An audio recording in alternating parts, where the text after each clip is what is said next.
Attention, all aspiring warlocks. Are you tired of making pacts with dull and boring patrons?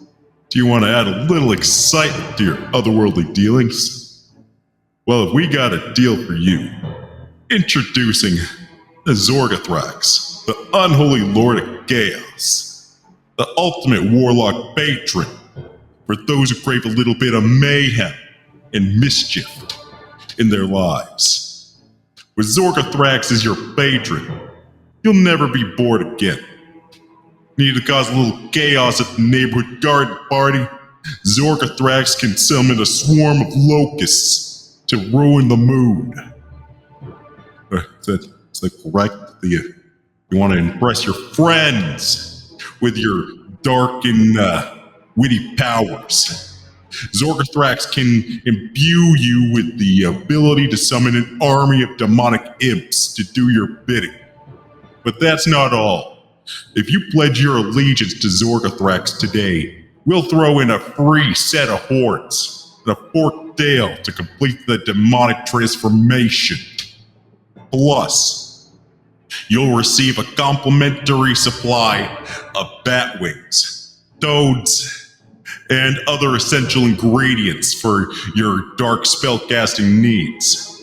So don't wait. Sign up with Zorgothrax today and unleash your inner demon. Side effects may include spontaneous outbreaks of fire, uncontrolled laughter, and temporary insanity. Not recommended for those with a weak constitution or those with a history of fainting spells. Use at your own risk. Zorgothrax, the unholy lord of chaos, because being a warlock should be never boring. Is it never boring? Well, boring? Who wrote the script? I don't know.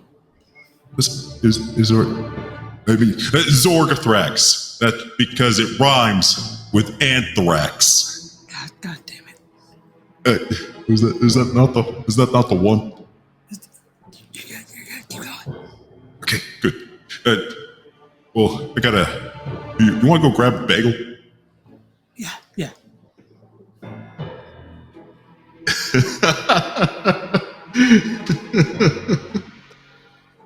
And let's start the show.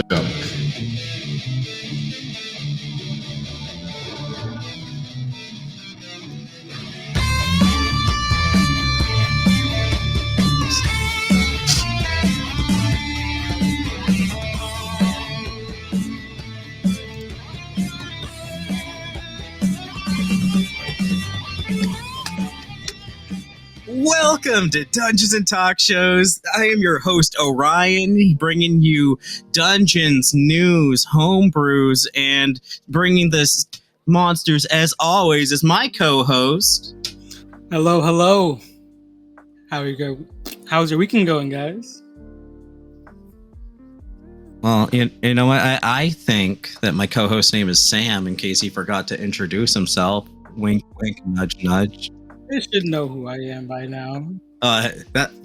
What a way to start the show, you know? Yeah, we just got that in today, and we just loved it. Yeah, you know, special sponsorship moving up in the world. About time. You know, everybody who's looking to seek that power, go hit up Zorgothrax. Remember, it's Zorgothrax. It rhymes with anthrax. Those damn producers keep wanting to shove that joke in there. Production department, you need to stop. Oh, man. So, Ryan, how's it been? What's your week been like? You know, it's been a bit of a rough week. I mean, let's see. We've been running back and forth, hanging out at the concrete lab. How about you? You know, it's normal week, just working, you know, come home, play the games that I can, you know, take some time for myself. Oh, that's good. For those of you above 18, we all know what that means, all right? I mean, I think we all know what taking some time for yourself means. I've had to do a little bit of that this week.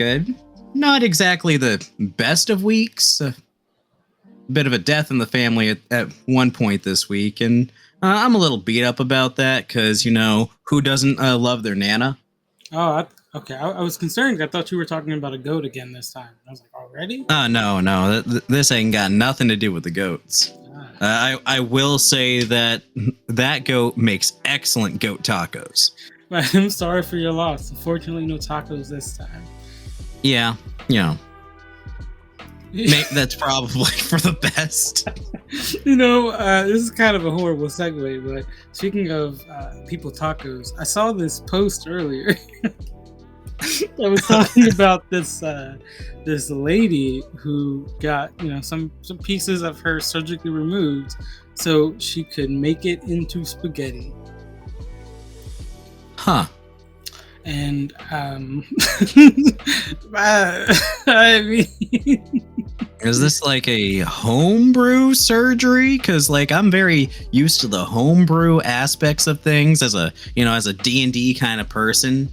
As far as I'm aware, they took a tendon from her knee or something, and she took that and did whatever she did for the sauce with her spaghetti, and chow down. Huh. I would imagine that would normally be a fantastic segue into how cannibalism can help your party, but let's just be honest here. That's a very weird gray area. And what even is cannibalism in most D&D settings when it comes to the fact that there's so many races? Okay, we got about as many D&D races as there are Pokemon in the original era, 150. I believe cannibalism will, for most intelligent races, they will consider anything humanoid to be cannibal. I don't know. I mean, or anything of the same general species. But of course, there are the ones that don't care. Orcs don't really give a fuck. They prefer to eat people. So. I mean, I think goblins are known for not giving a fuck on that kind of stuff. Right. But I digress. But they are also the more, the more feral of them. They are known for it. But, that kind of leads me to think about some of the more, mundane things about D&D, toilet paper. Okay, I'm listening.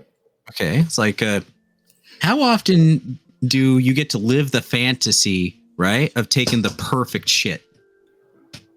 Look, if we're being real, if I'm having a world where I have magic and I'm capable to do things with magic, one of the first things I'm doing is making so I don't have to shit anymore.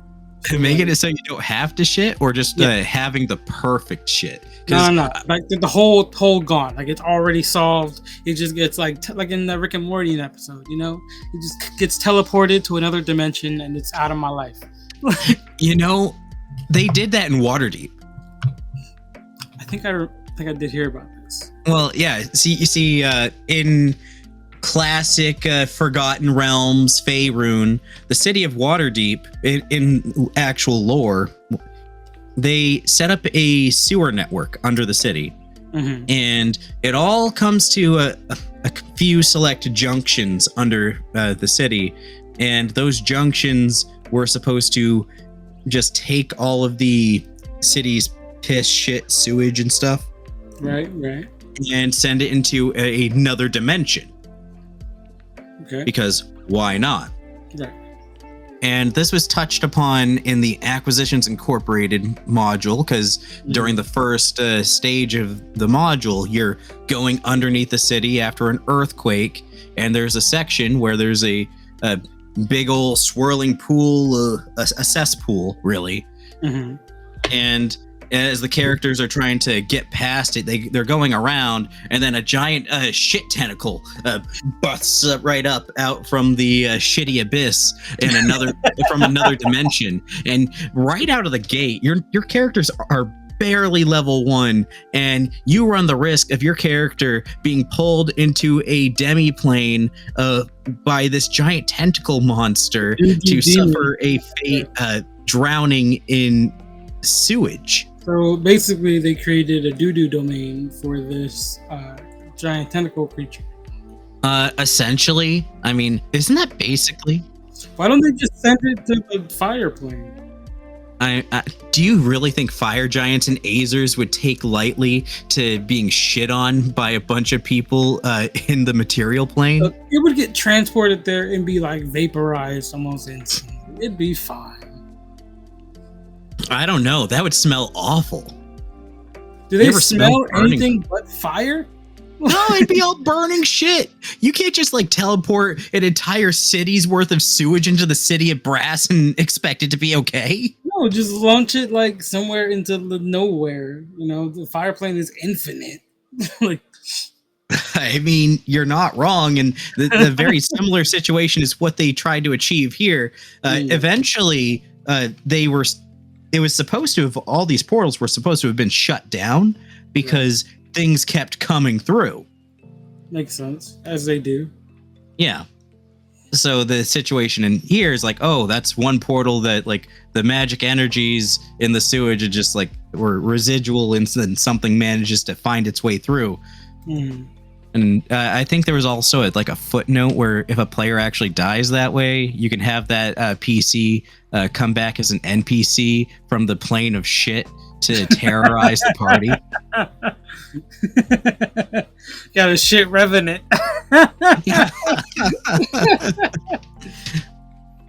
Yeah, lots of crazy stuff like that. Honestly, a lot of people really, no pun intended here, a lot of people really shit on the whole Acquisitions Incorporated module because they look at the book and they're like, oh, that's so unserious. Look at all this cartoonish stuff and business humor. What is this? The Office and the Forgotten Realms? And it's like, yeah, kinda. Man, as if like the rest of D&D is really that serious. Half the time you're fighting dragons or looting labyrinths. It's like, yo, how many times have you been in a game where the motherfucking wizard or bard decides to use prestidigitation to make a snow cone taste like shit just to mess with somebody? Or like, oh, hey, I'm going to make this bartender, I'm going to do something awful to them. I'm going to put poop on their apron with prestidigitation. Every role that's a people love to joke about, that's very unserious. I just think that most campaigns are kind of semi-serious, and like we talked about before, if you create a serious setting, like we talked about this back when we had Josiah Doodles on the show. Yes. If you have a semi-serious setting or in any capacity, your players are going to show up with a bunch of joke characters. Yep.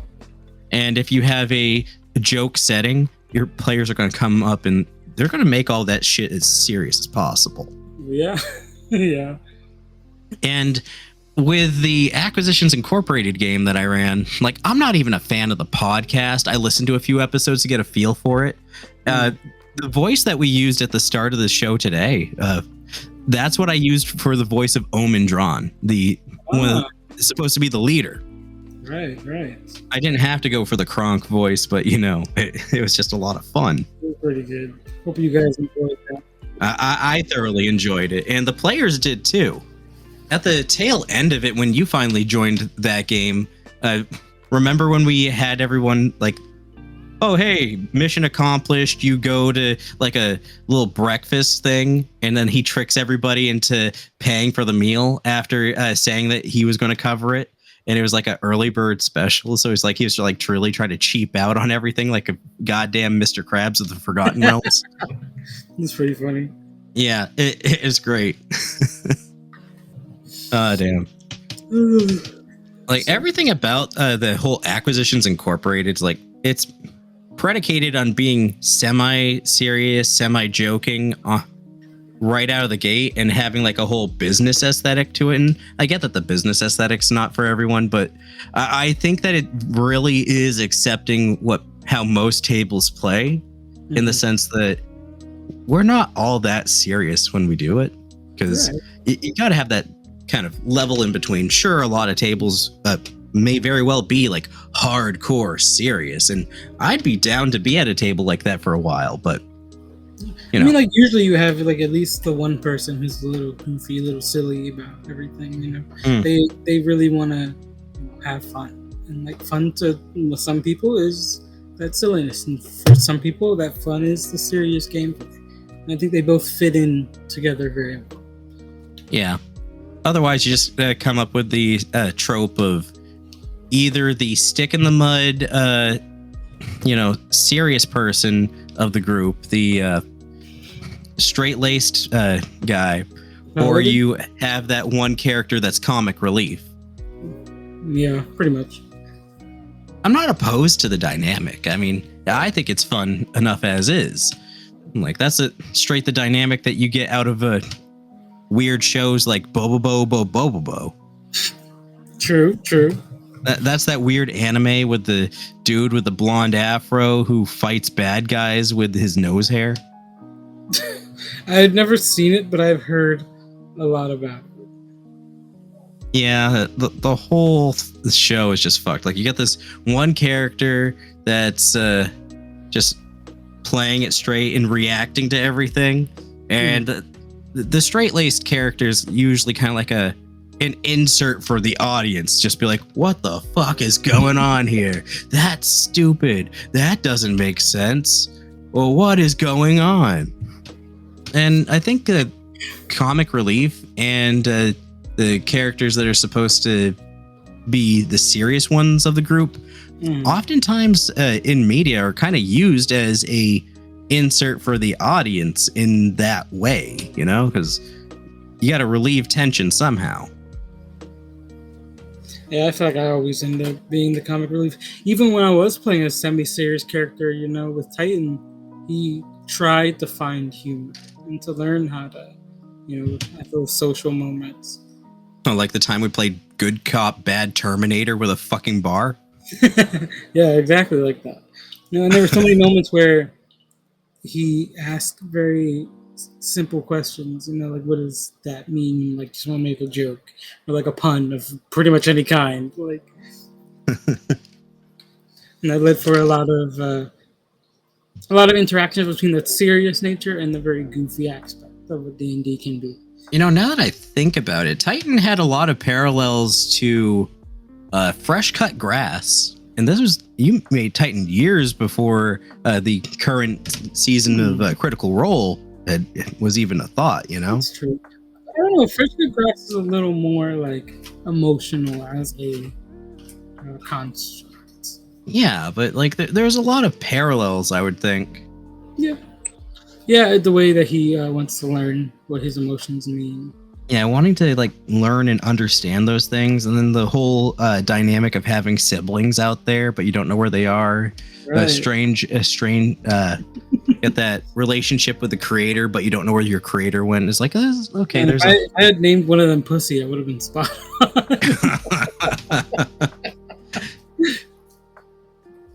I gotta love that one little scene. Like, I think my brother Davin, when I showed him that, he just kind of choked a little bit. He's like, I guess that's what happens when you show somebody the fresh cut grass, introducing the concept of his family to somebody while they're having a drink. What was it? It was like cookies, brownies.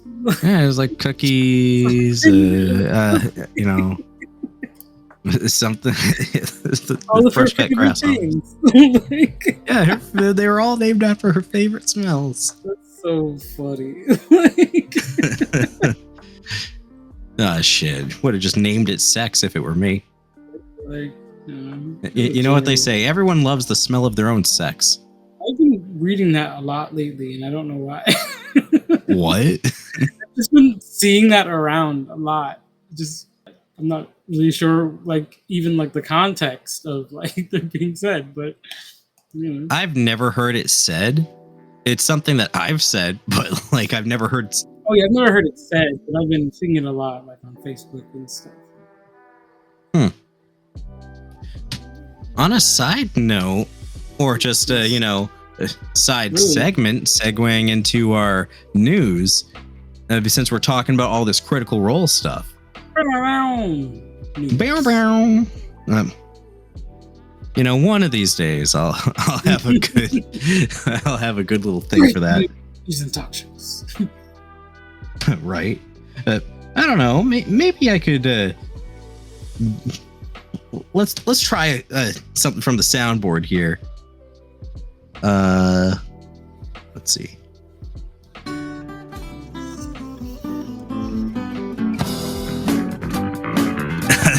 I know that's not news-ish, but it barely works there, but I do like that clip.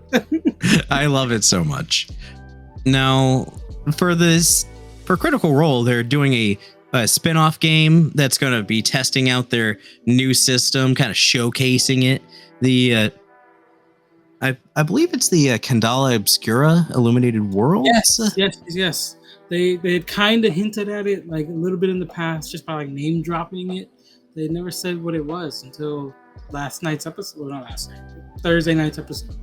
Well, it's been announced. The anticipation's there. Wizards of the Coast, you've been put on notice. Oof. They're picking up the scene. It is in their hands now. You know what? I'd be willing to switch to their system. Yeah? I don't know. I'd have to take a look at it, but I wouldn't be opposed. I think I would trust Matthew Mercer to make something good. He's got a lot of criticism when it comes to his creations, like the what is it? The Blood Hunter. Yeah, the Blood Hunter. I mean, from what I've seen from Chetney, like it seems pretty okay. It seems all right. I think it's one of those things where it's a very role play heavy class. Yeah. And a lot of people are very critical of it for that reason. But it doesn't seem unbalanced. Although the biggest criticism I've heard from people is that it's underpowered. Mm-hmm. It does seem a little lackluster from the gameplay that I've seen of it. But I mean, we haven't seen the later levels of it, so I'm not sure. And there may be things we haven't seen yet. And from the people who have, the sheet of it. Does it give a fighting style? I'm not sure. Let's actually pull up the sheet for it.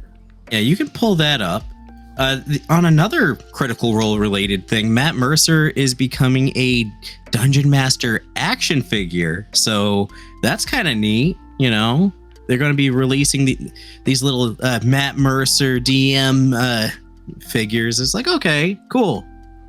It beats the fuck out of the classic old man, I'm the Dungeon Master from the old cartoon. You ever see that one? I have seen that one. And now to get back onto the Blood Hunter thing, now that I'm looking at this, I think I already like this more than the regular classes.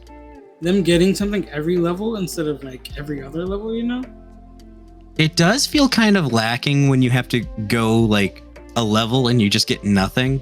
Right, and they do get a fighting style. You get the Crimson Rights, the Blood Hunter. Yeah, the Crimson Rights, isn't that your subclass stuff? Ooh, I like the packaging on this Matt Mercer figure. It comes with a little book and a D20. Yeah. But really, the packaging is more interesting than the figure itself. Yeah, then you get into the Blood Hunter Order, and then you have the Lycan, as Chetney is in. You have the Profound Soul, Mutant, and Ghost Slayer. The brands, and then at level 9, 10, 13, 14, and 20, you get some interesting things.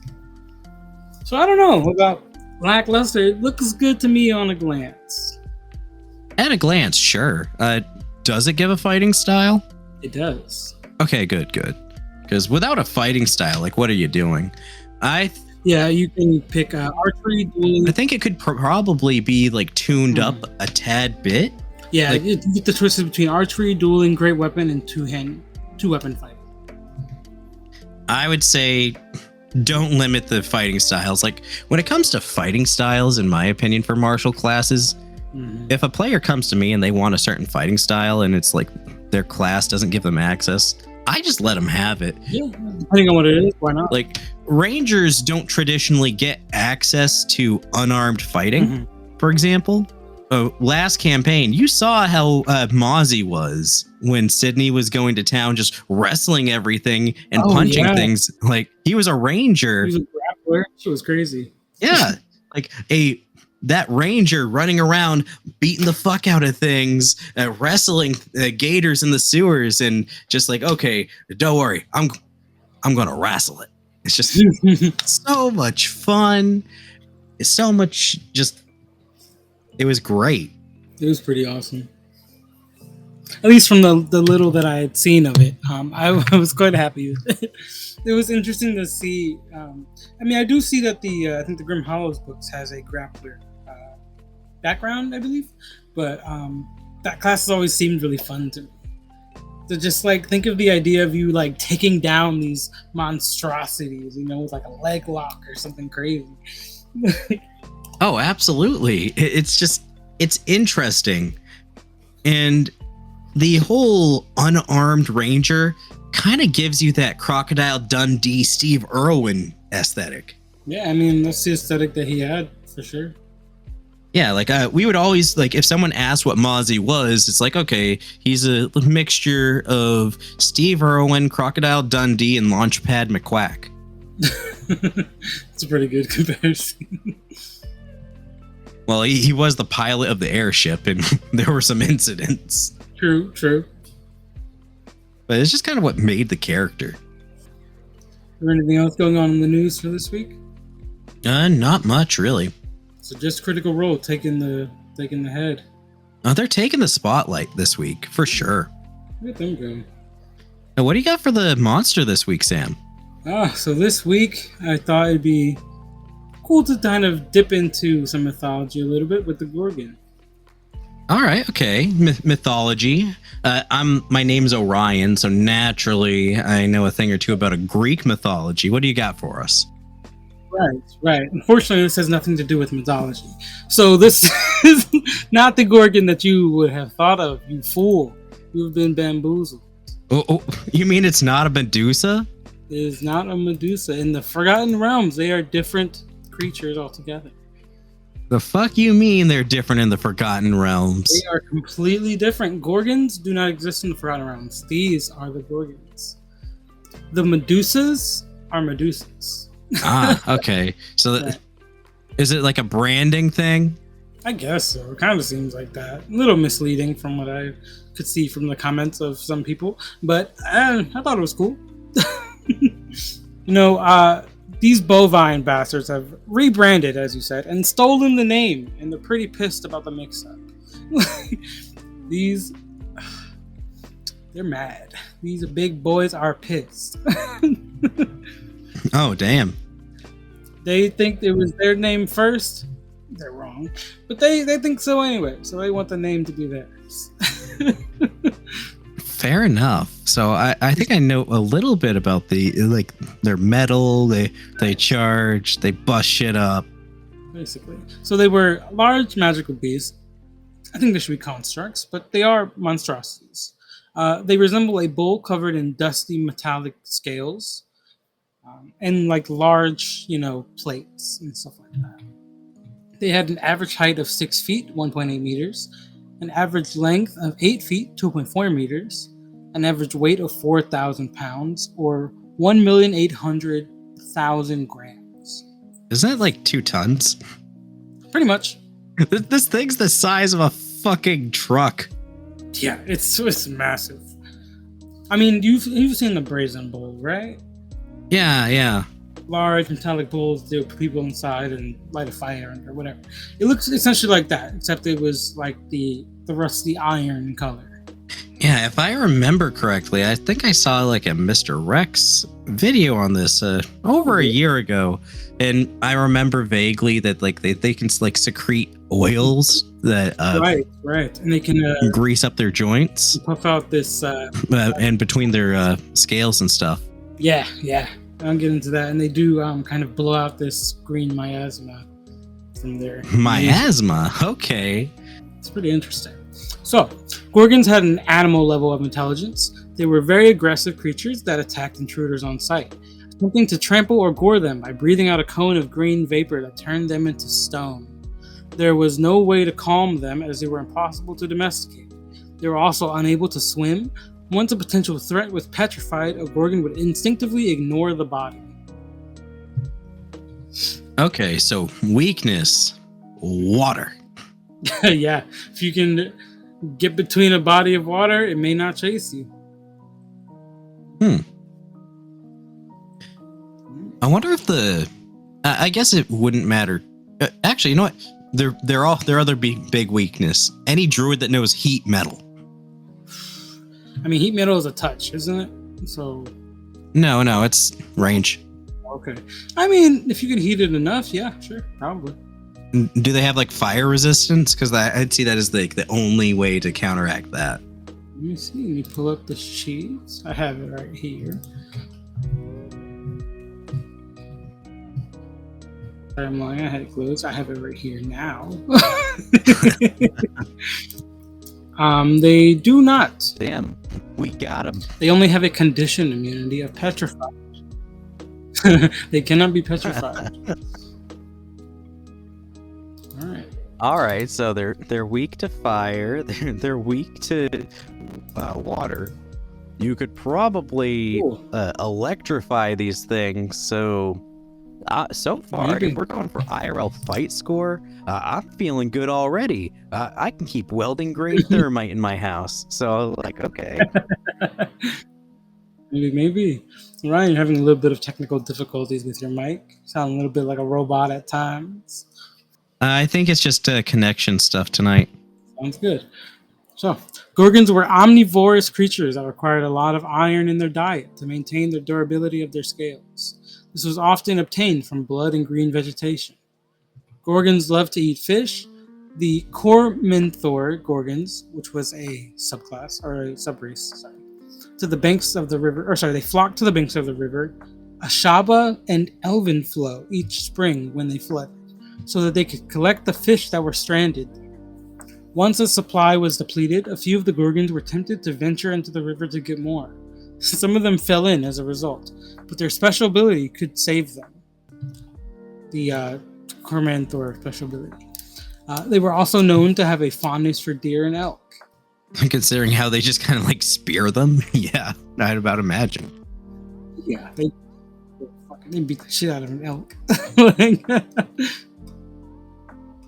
I'm trying to pull out the species.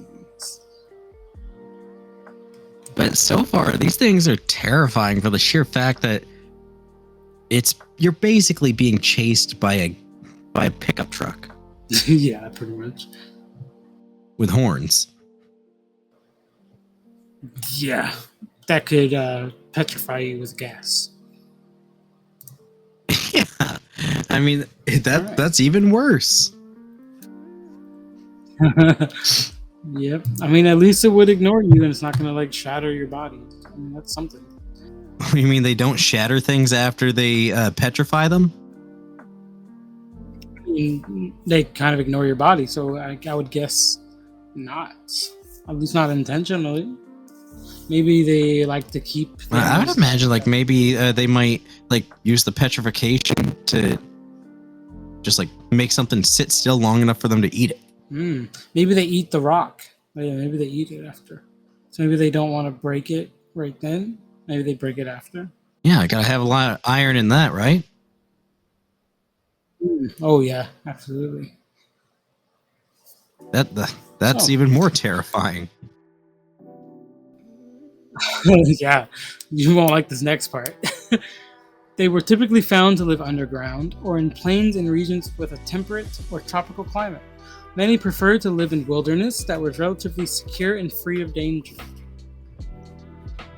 But I think where you live, you might be safe.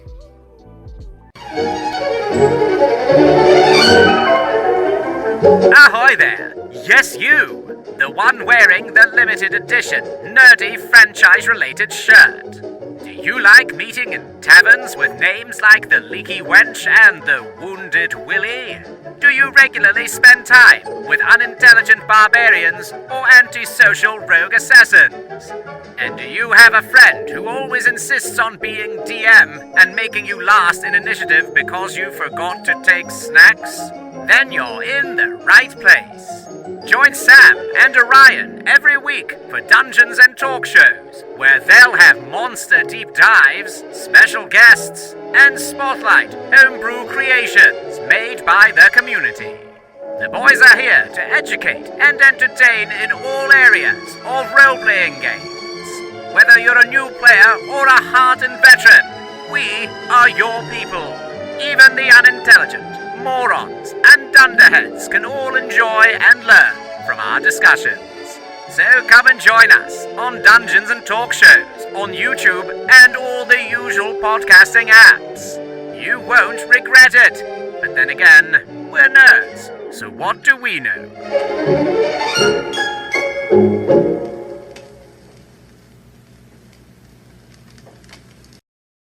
Going on to their abilities and stats here.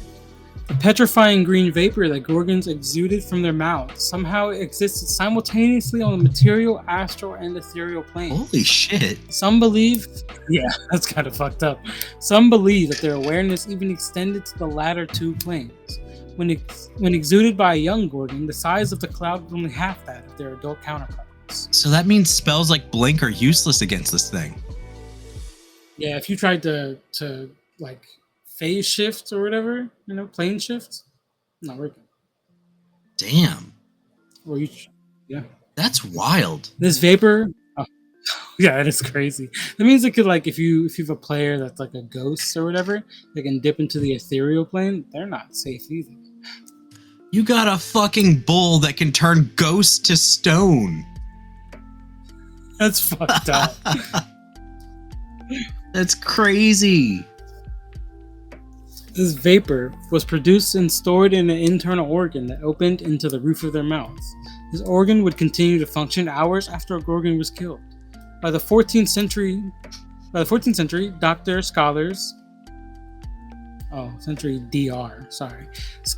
scholars still had yet to uncover how it functioned. However, it was known that these vapors had no effect underwater and that they could easily be dissipated by an air elemental or similar force of moving air, such as a gust of wind. So it's basically a stinking cloud. Damn. The irregularity-shaped scales that covered Gorgon were composed of impure iron and coated in a waxy substance that helped to prevent them from rusting. This substance was perpetually exuded from a cartilaginous seams between the scales. If a scale somehow succumbed to intense rusting, it would fall off the body. This left the Gorgon vulnerable, since they were incapable of growing new ones. Damn. Getting into the stats here, they're pretty fucking normal, I guess. They're really not that crazy. I was expecting a lot worse. So they have a strength of 20, dexterity of 11, constitution of 18, a intelligence of 2, a wisdom of 12, and a charisma of 7. Okay. Nothing to write home about, but like, the strength is kind of to be expected. Right. Keep in mind they are a large monstrosity. They have a trampling charge. If the Gorgon moves at least 20 feet straight toward a creature and then hits it with a gore attack, the target must succeed on a DC 16 strength saving throw or be knocked prone. If the target is prone, the Gorgon can make one attack with its hoods against it as a bonus action. So pretty standard for anything with a charge attack. Yeah, and it seems like they're essentially the same in Pathfinder as well. Right. I have the stat block for the petrifying breath here. The Gorgon exhales petrifying gas in a 30-foot cone. Each creature in the area must succeed on a DC 13 Constitution saving throw. On a failed save, a target begins to turn to stone and is restrained. The restrained target must repeat the saving throw at the end of its next turn. On a success, the effect ends. On a failure, target is petrified until freed by the Greater Restoration spell or other magic. Oh, wow. I'm looking at the first edition Gorgon for Pathfinder. A 24 strength and 24 con. Holy shit, dude. Right, yeah, that's what I saw earlier. Yeah, they were crazy. Well, they're only like a CR5, I think. In 5th edition. What were they in Pathfinder? In 1st edition Pathfinder, a CR8. Oh, not bad. Yeah, I wouldn't want to fight one of these. The cool thing about 1st edition Pathfinder is a lot of the stuff is almost interchangeable and pretty compatible with third edition 3.5 D&D.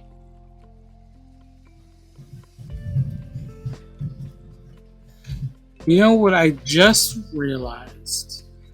This does have ties to Greek mythology. I have bamboozled you once again. Aha! Let me take you back to ancient Greece. The story of Perseus. Flashback time. The story of Perseus. The ship of Theseus. And we all know that story. The Minotaur. Okay. Now, God Hephaestus. And Minos. yeah, the Greek god hepatitis. exactly. The island of what were they called? Crepes, against the invaders, So he created this brass robot measuring 30 meters high called the Talos. Ah, okay. You know what this creature was? I'm gonna guess a bull. It was a brass bull, yeah. That's why they have the brazen bull. Okay. So there is some Greek origin here, and it has that petrification thing like the Gorgons. So Right. we've come full circle. Right. Maybe these are some kind of fucked up offspring of a Gorgon and the Talos. Right. I mean, while these are a machine, at least in the aspect of having iron scales, they do have organs and they are biological monstrosities. So, it's interesting. Yeah. Right, and I think that's about all I have on Gorgons today. Yeah. Hope you like those. I think they were cool. And I was thinking that because we talked about, Medusa and Greek mythology today, why not do Medusa's next episode? Let's see.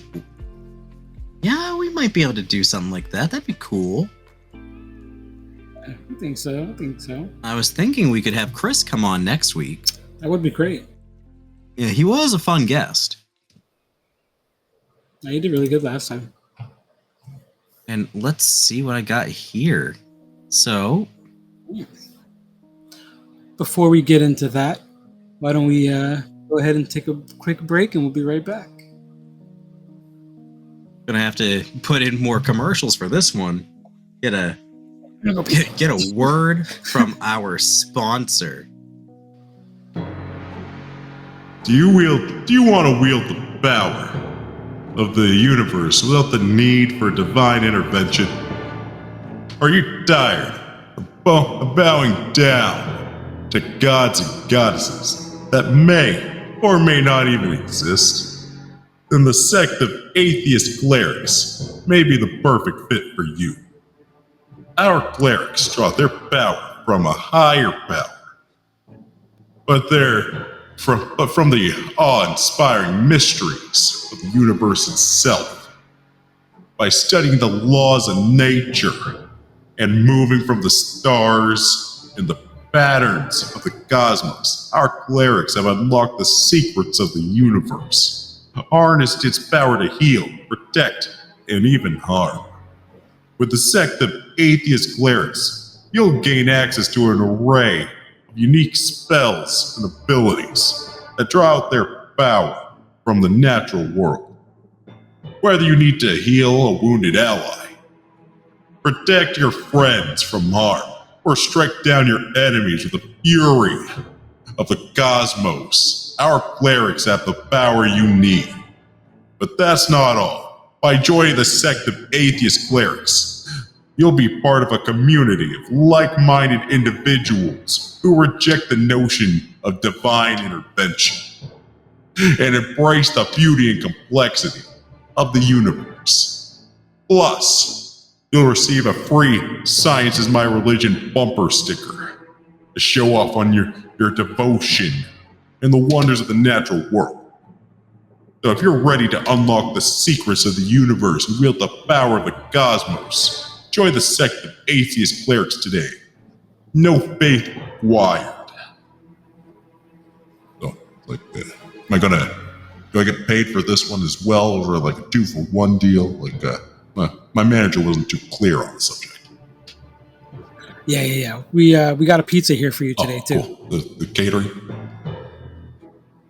Yeah. Okay, cool.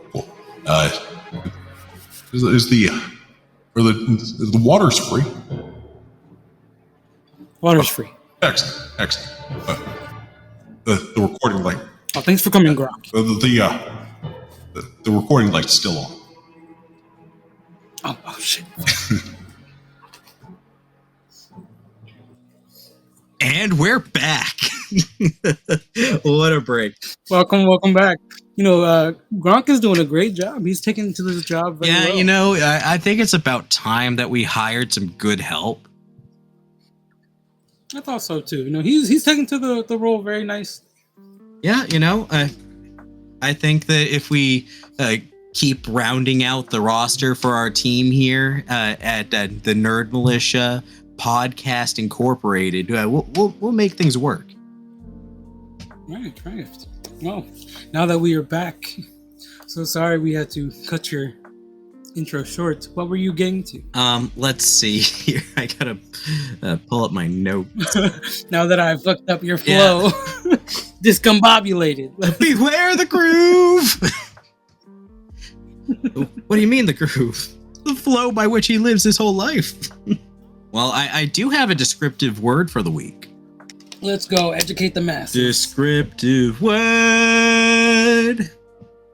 I really need to. Maybe the stinger should be something a little bit more. Let's get descriptive. What do you think? I like that. Descriptify. It'd be like casting a spell. Yeah. Descriptive purpose. Yeah, let's give it a Harry Potter vibe. Is that your word for descriptors for purpose? Yes. No. My descriptive word is comely. What? It's comely. Like comb your hair? No, no B's required. COMELY, comely. Like, you know how people might say, "Oh, hey, that's a very homely looking woman." Well, comely is it's different. It's similar as it's in the same neighborhood of words, but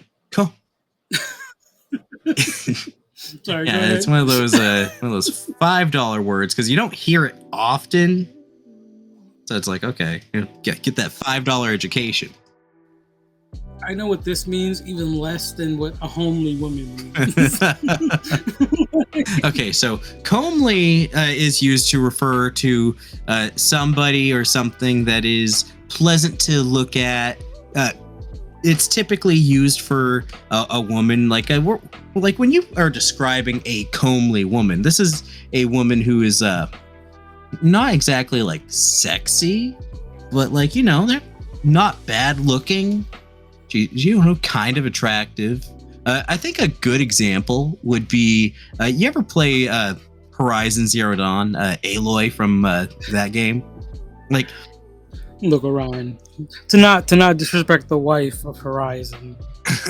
Is what you're trying to say is there mid? Yes. All right, we've understood. We got this. Yeah, but like a upper mid. Oh, right, top tier mid. I understand. Because Aloy. Oh, you're a little away from your mic, bud. Aloy. I always feel weird talking about the character since I named my daughter after her now. Oh my god! Wait, did you really? Yeah, my youngest daughter is named Aloy because she was born on the release date for the Horizon Zero Dawn 2. Oh man! Now I have to rethink my choices. That's what I'm saying, man. Are you about to pop off on how hot Aloy is? I mean, she doesn't look that different in the newer game. She's just a little bit older. She kind of got like that MILF thing going on. Get that MILF aesthetic. Look, she kind of does. Respectfully, of course. Yeah, I think as far as words go, comely, it's it's not a bad word. It's definitely, it gets a description, but you might want to familiarize some of your players with the concept. Yeah. Can you use it in a sentence for me, please? Like, hey, now that's a very comely woman running the counter in the bar.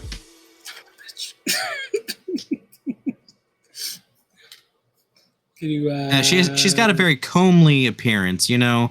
The beauty of a woman that's just kind of out there doing her thing, but like not exactly overly attractive. Right. Like she's not like going out of her way to look attractive. Kind of got like a natural look going on. Yeah, it got a natural look. Like, all right, I understand. Like, she could dress herself up, but like this bitch don't need makeup. Hell yeah, au natural. I'll never understand how women don't see you look better without makeup as a compliment. I know that's always a rough one. Coming from two guys. I mean, you're married. I have a girlfriend. I feel like we gotta know at least a little bit, right? Like, it's just like my personal preference is like I think a woman looks her best when she's just, you know, being herself. You know, right, when she's comfortable and happy. I agree. There's something attractive about a woman who's comfortable and not like overly dressed up in a fake way. Like when I see like about an inch thick coat of makeup on some bitch's face, it's just, I'm out. You lost me. You lost the plot. Shit looks fake as fuck. I can't stand it. Like maybe like a slight amount of makeup, like, you know, just, you know, as an accent, or maybe buttress a little bit of your natural features, but like you're losing the point when you're just like the makeup's the main feature. Like, what are you even Makeup's supposed to accentuate your features, right? Yeah. Not cover them up and give you new ones. Yeah, like I've seen, like, my wife will be watching some TikToks or whatever, and there'll be some bitch on there who just like, oh, I'm gonna remodel my face with all this makeup and create artificial shadows and this and that. I'm just like, yeah, sure, cool, you got artistic talent, but like, what is this actually doing for you? I mean, it's making them a lot of money in that industry.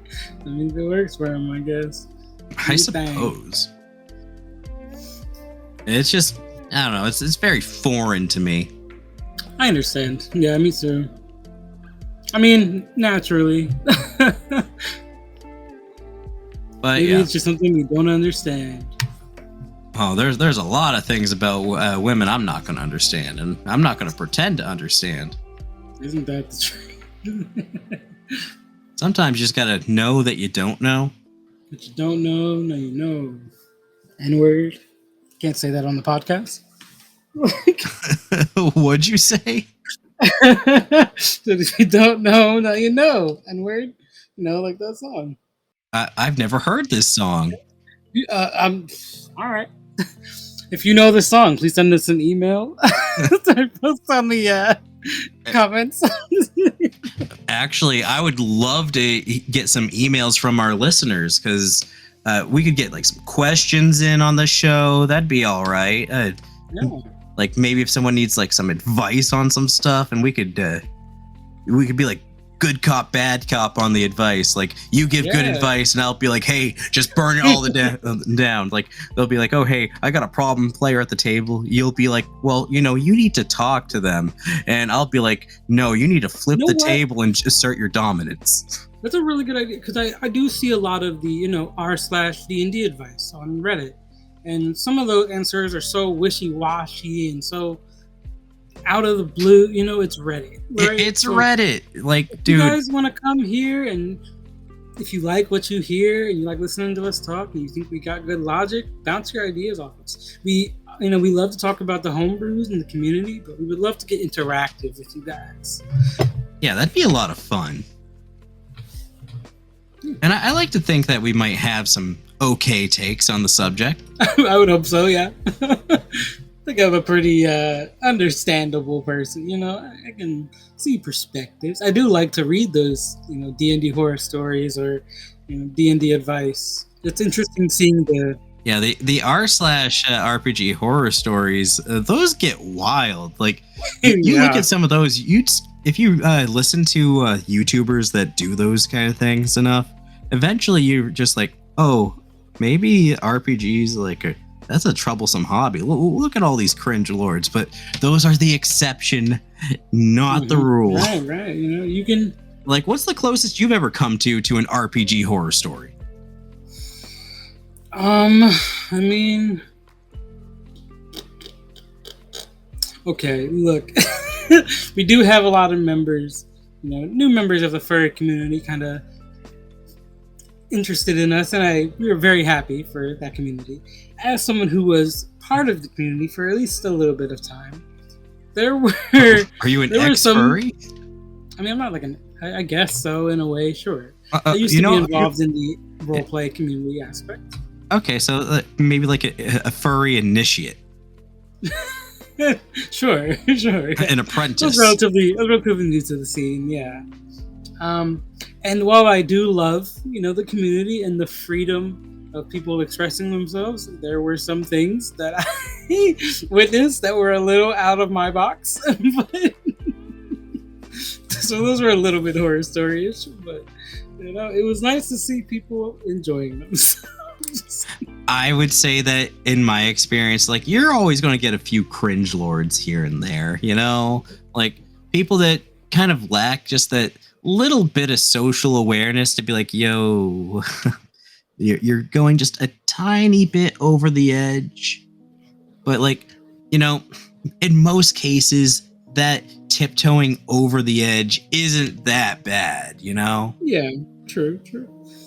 You know, we do, real quick, want to reiterate, there are no stupid questions here. You know, everybody's a moron sometimes. We all got dumb ideas, you know, have situations we don't know how to deal with. We're all just people, right? I'm a self-proclaimed idiot, so yeah. Yeah, I'm pretty dumb, but you know, we can probably give some helpful advice.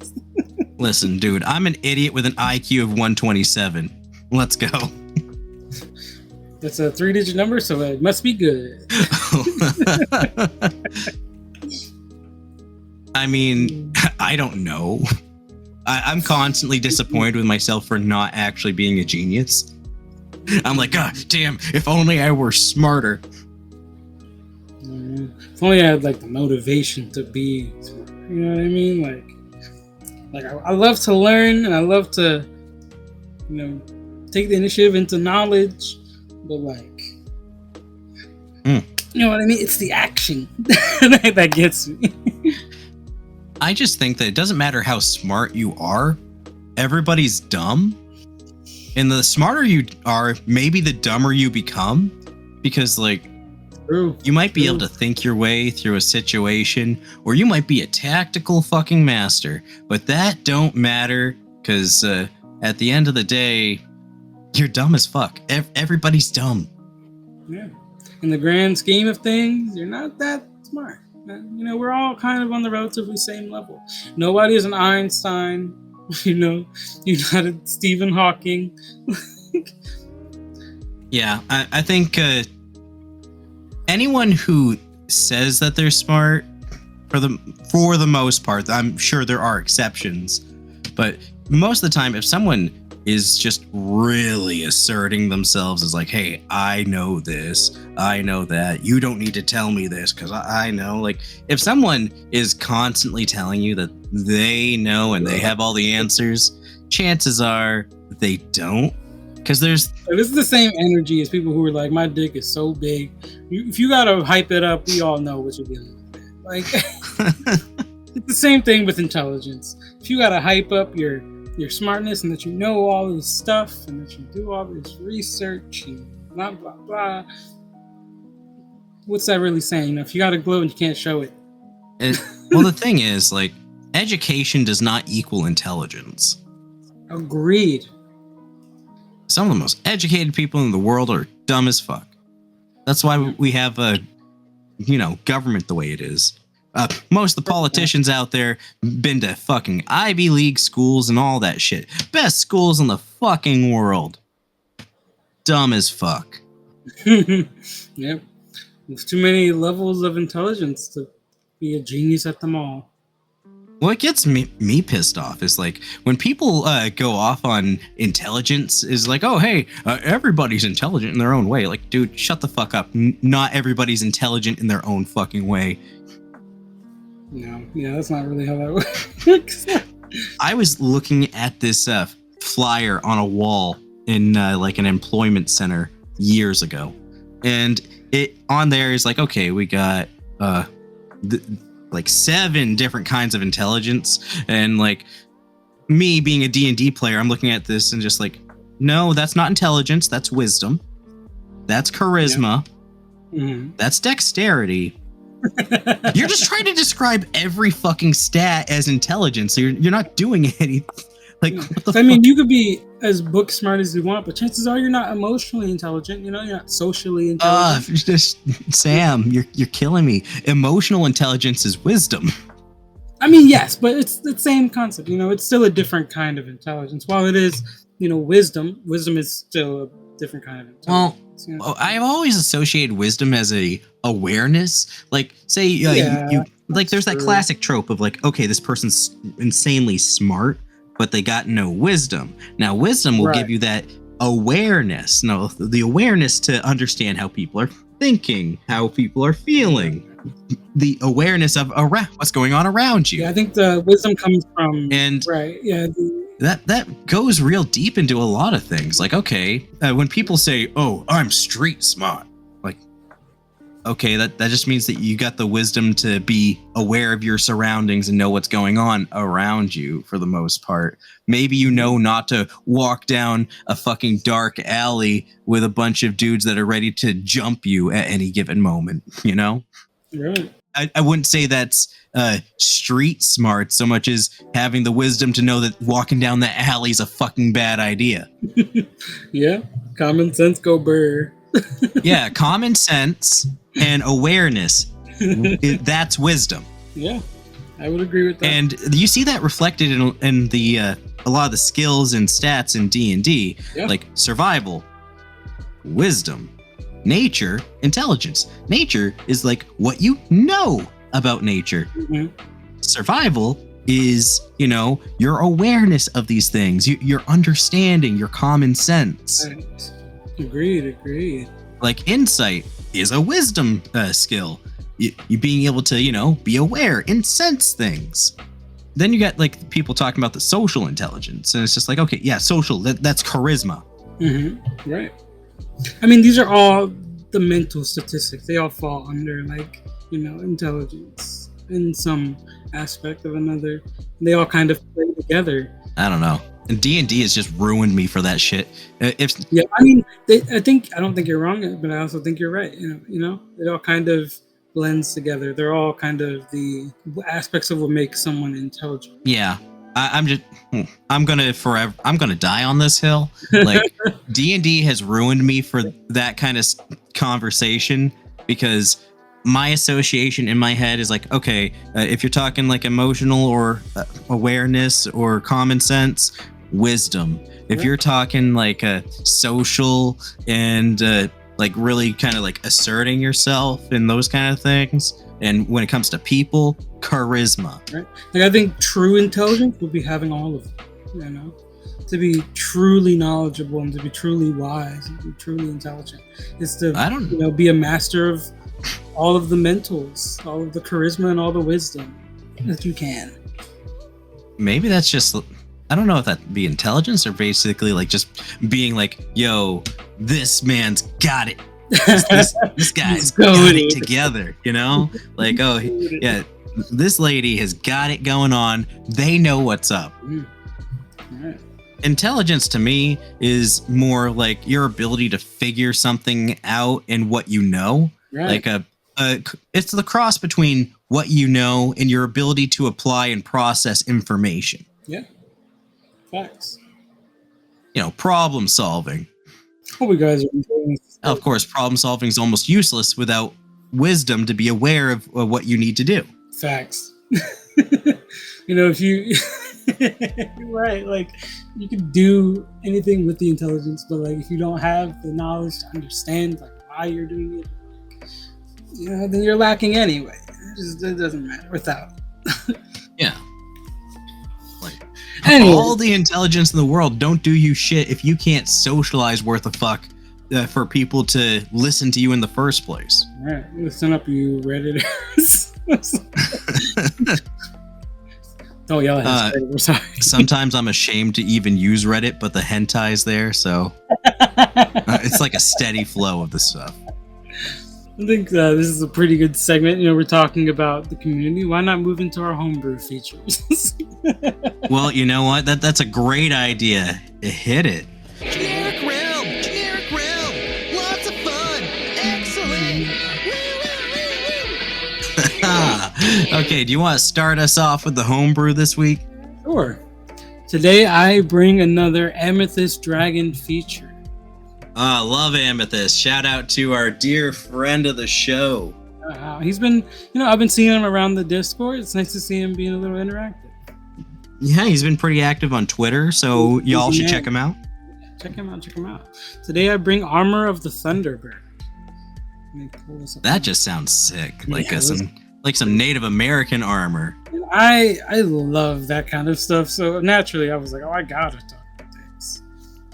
Alright, so pull this up on my phone here. This is a legendary plate armor that requires attunement.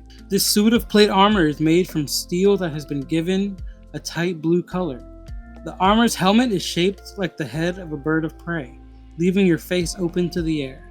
The armor is ornamented with feathers made from bright red-orange copper, and it is always clean and polished.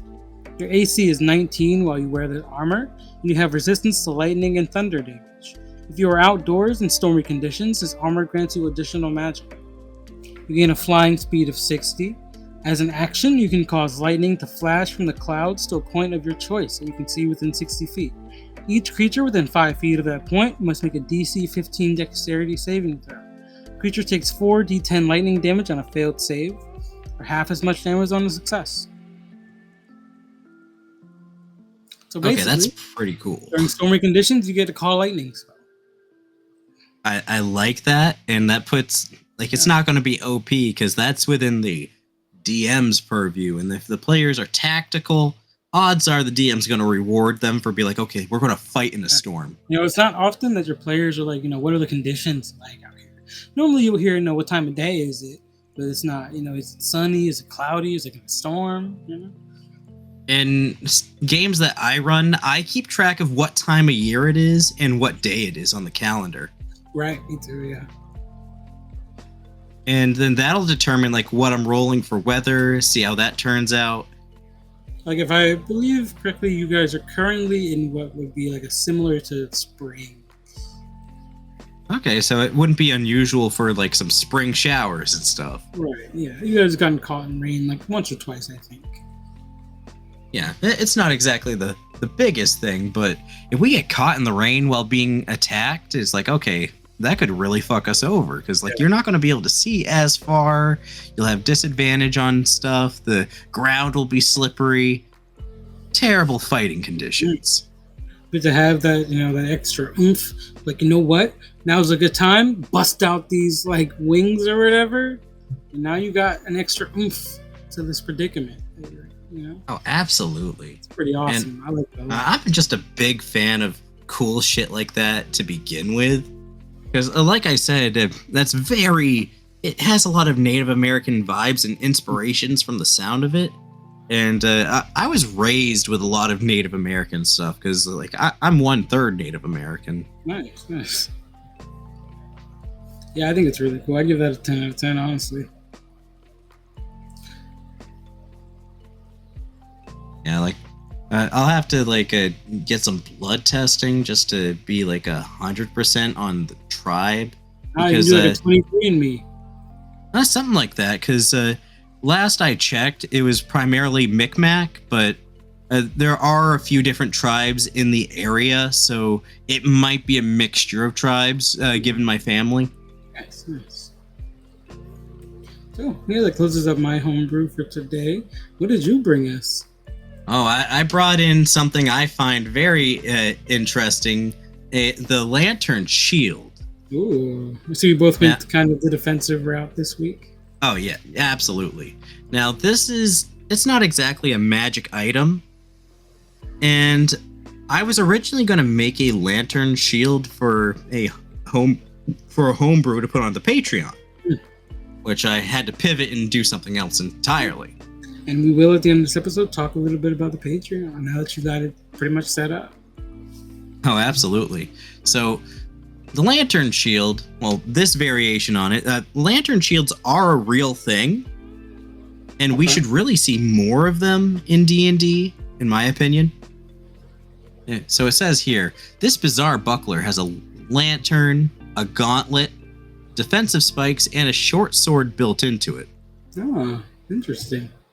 You must wear the gauntlet in order to wield it, and it only grants a +1 bonus to AC. The bullseye lantern concealed within the shield casts a bright light in a 60-foot cone and a dim light in an additional 60 feet. Once lit, it burns for 6 hours on 1 flask or 1 pint of oil. The aperture that sheds the light through the shield can be opened or closed as a bonus action while wearing the gauntlet, instantly igniting or extinguishing the lantern. Nice. While the lantern is covered, and you are attacked in darkness by a creature within 60 feet of you that is also in darkness, you can reveal the light, no action required, to momentarily blind the attacker, imposing a disadvantage on the attack. A creature cannot be blinded in this way again for 24 hours. I was just about to say flashbang. Like, yeah, that's actually how they were used back in the day. Because you'd have a lantern built into your shield. There'd be like a little cubby hole, not a cubby hole, like a little spot on the front, and a little switch in the back, and you'd be like, okay, ba-boom, and you shine a bright light. So it's having a flashlight built into your shield, or cool stuff, and it's got like all these reflective things to like really push that light out. So it's not just a simple light. It's got like the whole refractory system like you see in your typical modern flashlight. Nice. Says here, if a creature within 5 feet of you misses you with a melee attack, you can use your reaction to deal 1d4 piercing damage to the attacker with the shield's defensive spike. Nice. Shield bash. Yeah, spike shields are really cool, and we need to see more of that stuff in D&D. I agree. Like, I'm a big fan of, like, when I run campaigns, I like to throw out unique items like that. So I actually integrated like a whole system into the games I run, where if somebody, like, I'll roll some stuff, and some of the items that people pick up, like, oh, it's a sword, but oh, look at this, the backside's all serrated, or, you know, this item is heavier than what you'd normally find. It's like, okay, so there'll be lots of variations on mundane weapons, which makes them all like more interesting. Like, okay, so you might get a little bit more out of this serrated dagger because now you can use it as a sawing implement. Mm-hmm. All right, you can do extra, you know, piercing damage. Maybe you do some bleed. You know, that could be awesome. Yeah, bleeding is a fantastic mechanic if you want to borrow that from 4th edition. Right. I don't know if Pathfinder has a bleeding mechanic, but if it does, that'd be also a great thing to borrow. Grim Hollows has a bleeding mechanic. Now, continuing with the description here, additionally, the shield has a short sword built into it that can be wielded while wearing the gauntlet. You can deploy or retract it as a bonus action. You have a +1 bonus to attack and damage rolls with the short sword, and you are proficient with this weapon if you are proficient with shields. Attacks with this weapon are made with disadvantage if you're holding a weapon without the light property, or the object, or an object longer than 1 foot or heavier than 5 pounds in your gauntlet hand. Okay. I think that's I like the concept. I really do. Yeah. I think that the short sword built into the shield's too much. Yeah, it seems a little strange. Why would you need a sword built into your shield? You already have a main hand weapon. That's what I'm saying. Like, the shield, I would take the sword out of it if that were me. But yeah, hey, I think that's shout out to right yeah, feel like it. shout out to Dungeon Strugglers for putting this piece together. It's a real catch-all, all-in-one kind of thing. I think it's pretty neat for that. That's pretty awesome. Kind of makes me think of the pen sword from fucking Percy Jackson. Right? We had the shield and then the pen sword. Whooshing. That was awesome. Yeah. And with this, it serves multiple purposes. You get like that little punching reaction. So you're getting a special reaction, a bonus to your AC, and a light, and the ability to blind people if you get the jump on them in the dark. Right. Yeah. They're going to be fantastic for a sneak attack round. Yeah, tons of potential. Some tactics are just baked into the design. Like I said, I'm not really a fan of the short sword added onto it, but hey, if you want to give a player something that's just like a big old utility knife of sorts, then this is it right here. Yeah, absolutely. It's like a jack of all trades for someone who needs a shield. Yeah, I mean, if you have a player that wants to dual wield, but they also want to have a bonus to their AC for a shield, this might actually fit the bill. That would be perfect, yeah. Because they get the bonus of having a offhand sword, they get an AC bonus, they get the light, they get a reaction.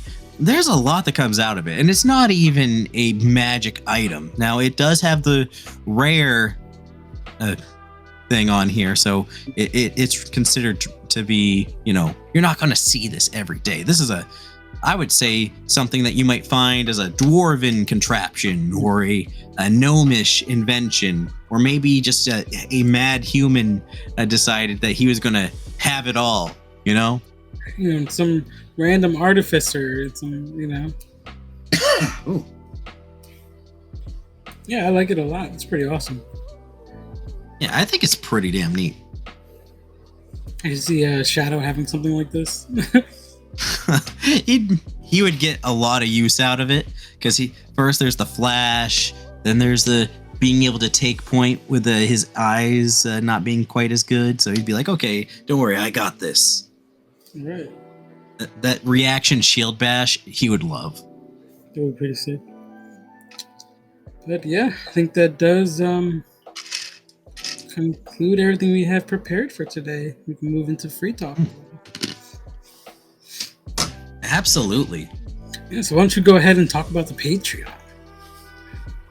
Well, we have set up the Patreon, and I'm going to pull that up right here. We got 3 separate tiers for it. The $1 tier is just kind of like if people want to just support us in general. Okay. Then we have our, let's see here. Well, the $1 tier is just Nerd Recruit. And we got Nerd Lieutenant at $3. Nice.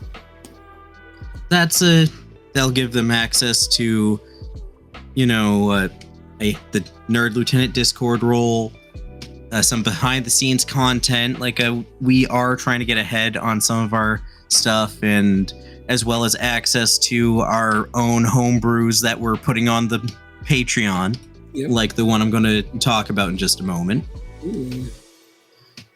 And then after that, we got Nerd Captain, which will give access to the bonus episodes we're going to be doing each month. Yeah, we will end up having a backlog of episodes prepared for the Patreon uploads. Yeah, once we're backlogged on episodes, in addition to doing the bonus episode each month. So anyone that's at that level will get early access to episodes. We'll do live Q&As and patron shout-outs. Yeah, we do plan to have events with the community, watch parties, Jackbox, be all kinds of fun things. Yeah, but that's stuff that we do on the server, so maybe this would be like more of a priority thing. I don't know. Yeah. But we'll see how things go and how things kind of pan out. We do appreciate any contribution you would be willing to give, whether it be a rating, a comment, whatever money you are willing. We love you and we appreciate you for being a listener. Right. You could also have a tier for like Nerd General. Nerd General, I was kind of saving for like moderators. Yeah, that's true. Currently, we haven't needed any moderators because everything on the server's been very civil. thank God. But Yeah. Maybe someday there will be a drama that we have to dispute. Lord, I hope not. Because I don't want to have to kick anybody off I that know. thing. We want everyone to be a family in the Nerd Militia here. All One right, big so nerdy- so right here I got the homebrew spell I've been working on this week. Little inside note. I'm gonna be testing this out with my character. So once I get that level up, Yeah, been interested to hear. pending approval from Sam here, Wink wonk. this is going to be Lilia's Elemental Cone, 3rd level. Not cone, clone. Who's Lilia? Lilia is my character Esra's teacher, the one that taught her magic in the first place. That makes a lot of sense. Okay. Yeah, and Lilia. This is a Lilia original spell. It's kind of like in the same territory as like Venser's Floating Disc or Tasha's Hideous Laughter. Yeah. Maybe you like found this in a book and she's like, you're not ready for this yet, or something. Yeah. I wanted to kind of like play this in to the whole artificial mind showing up when she levels up. It's gonna be awesome. Because then I'll get access to that scribes order of scribes feature, and it'll be cool. But right here, it's a one action for the casting time. Got a range of 90 feet. Now I'm gonna have to do something for the components because it's got verbal, material, and somatic. The material being a crystalline figure worth about 300 gold. Yeah, I would say so.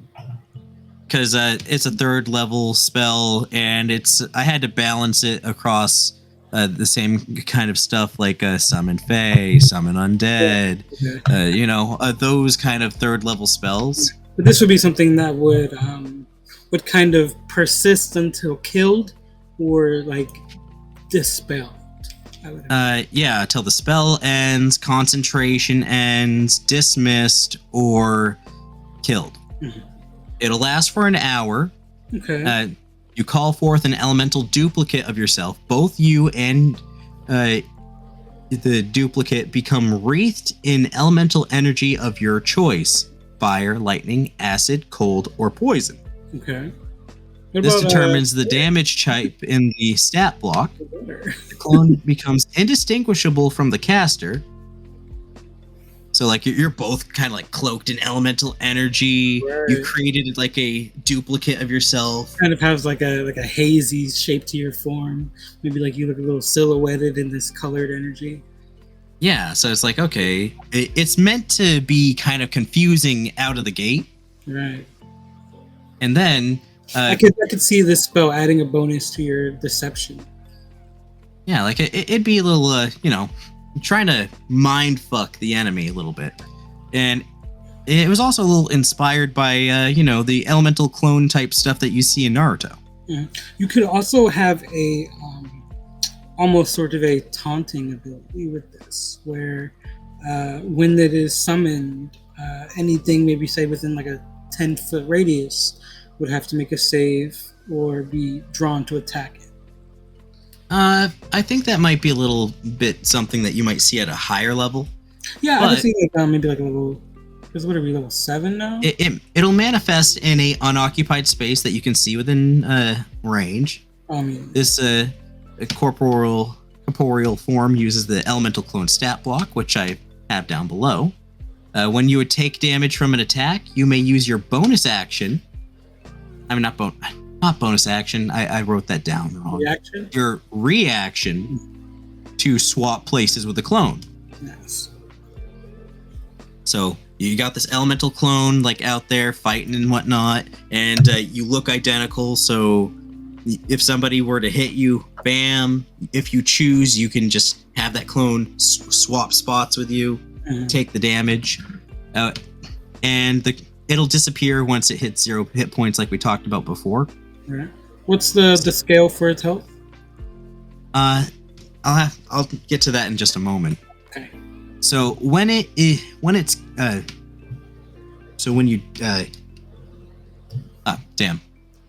Learn to speak, Orion. English is hard. It's okay. Yeah, well, my first language is hyperbole. So, when it is dropped to 0 hit points or you end the spell, it will explode in a 10-foot radius, dealing 2d8 plus the spell's level of the chosen damage type on a failed dex save and half as much on a success. Makes sense. Sounds Obviously, the DC will be your spell save DC. The creature is an ally to you and your companions in combat. It shares your initiative count, but it takes its turn immediately after you. It obeys your verbal commands, no action required by you. If you don't issue any, it takes the dodge action and uses its move to avoid danger. good. Now, its AC is 11 plus the level of the spell. Okay. So as a 3rd level spell, you're starting out at a 14 AC. Hit points is going to be 30 plus 10 for each level above 3rd. So we're starting out with 30 hit points. Same for Summon Fae. Exactly. I kind of used other summoning spells as a template. Now, Strength, Dex, and Con are all 15. Intelligence is a 4. Wisdom is a 12. And Charisma is a 15. Now, a lot of the other stat blocks had varying stats among these as being like 16, sometimes 18. I wanted to make them a little bit more even across the board, but not overpowered. So 15 putting us at a +2 on all of those. Since this is supposed to be a reflective clone of sorts, that the stats would sort of mirror yours in a way. Well, I thought about that, but I was like, okay, this thing has an ability that would work better if it was able to grapple, which is why I gave it a half-decent strength score. Yeah. So, damage immunity to the chosen damage type. It's got some condition immunities because it's an elemental, so no exhaustion, poison, petrified, unconsciousness, or paralyzed. Makes sense. Those won't work because, it's an elemental clone. Yeah, I'd probably say no charmed either. I thought about that, but I kind of left that one out because I didn't want it to be too much. Like, some of the other spells could be charmed. Yeah, I feel like the aspect of it being like not just you like summoning a spirit, and it's more of a reflection of you. Maybe we should get some feedback or just see how things go as we're I don't know, playtesting. that one could go either way, yeah. I think what you got so far is really good, though. Yeah, passive perception of 10, dark vision 60 feet, understands any languages that you speak, proficiency bonus equal to yours, illumination, so the clone will shed a bright light out to 20 feet and a dim light out to an additional 20 feet. So all this... Is this reflective of the element you choose? Yeah. So if you pick like acid, it'll be like a dark green light. Yeah, the light will be based off that, but essentially, essentially. Okay, cool. And then it has elemental form, so it can move through a space as narrow as 1 inch wide, and without squeezing, of course. Whenever a creature touches it or hits it with an attack, it takes a D4 plus the spell's level of the chosen damage type. So just because it's a sheer mass of elemental energy, touching it, it's going to deal a little bit of damage. Yeah, makes sense. Especially if it's, electric or pure acid, Yeah, it's like if you... Yeah, you try to cut acid, you're going to get some splashed on you, Yeah. It's got multi-attack, equal to the number of... Okay. It makes a number of attacks equal to half the spell's level rounded down. Okay. So that's kind of a reward for upcasting it. Next, we got Elemental Smash. It's a melee attack that will use your spell attack modifier, reach of 5 feet, one target at a time.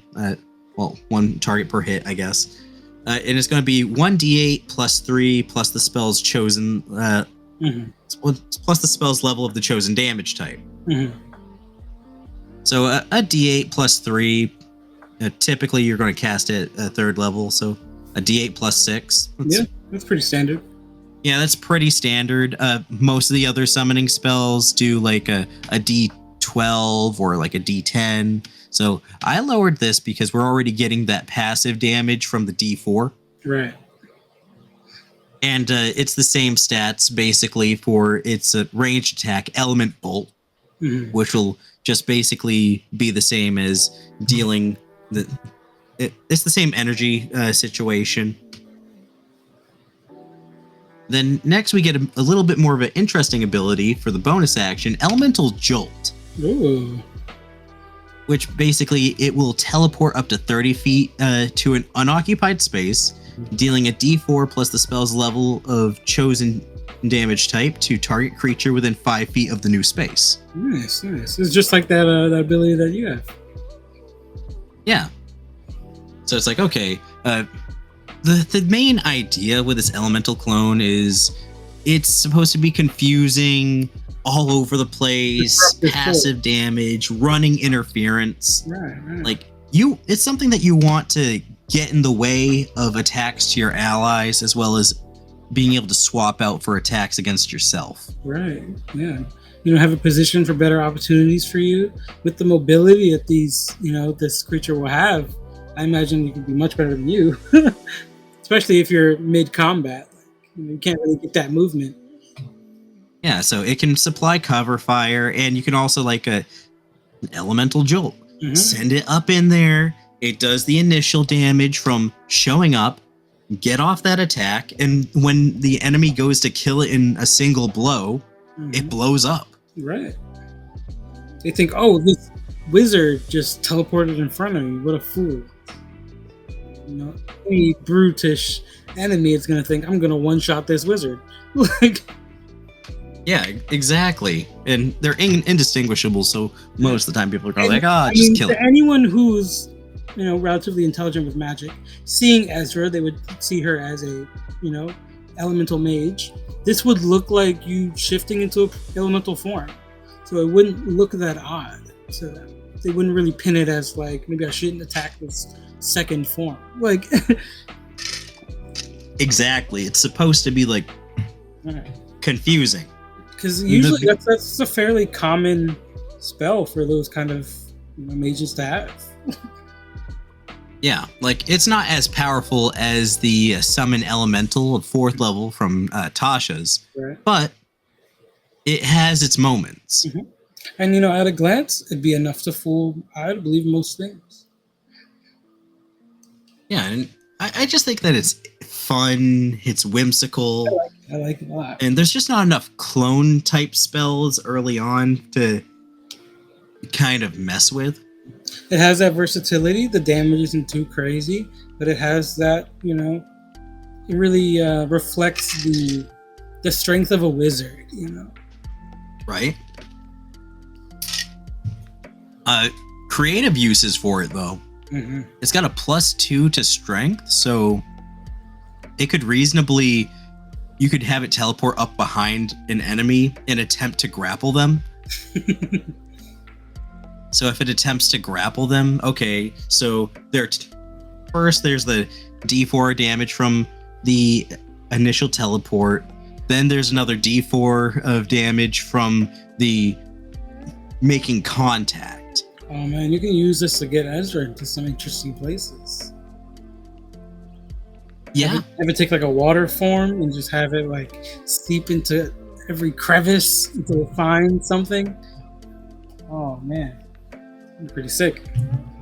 Yeah, you could send it to do a little bit of scouting for you. Yeah, have it take an air form. That'd be awesome. I love the versatility that the party is, getting. I love the options and the uniqueness that everybody's really pushing through their characters. Yeah, I think it's a lot of fun, and I'm looking forward to tomorrow's game. Yeah, I'm looking forward too. I hope it's gonna be an interesting session. I would say so. Is there anything that you want to leave us off with before we call it good for tonight? I think that's all. All right. Well, we're Dungeons and Talk Shows. feel free to send us your questions, comments, or advice to the email. I'm going to be posting that in the description. Thank you again for listening. As he said, we are Dungeons and Talkshows. Hope you enjoyed. Thanks for listening to Dungeons and Talkshows, brought to you by the Nerd Militia. Check us out on Patreon or Discord if you want to support us. And if you want to get more Nerd Militia content, you can follow us on Twitter, Reddit, Facebook, and YouTube. Or really any of the usual podcasting platforms. But as always, we're nerds, so what do we know?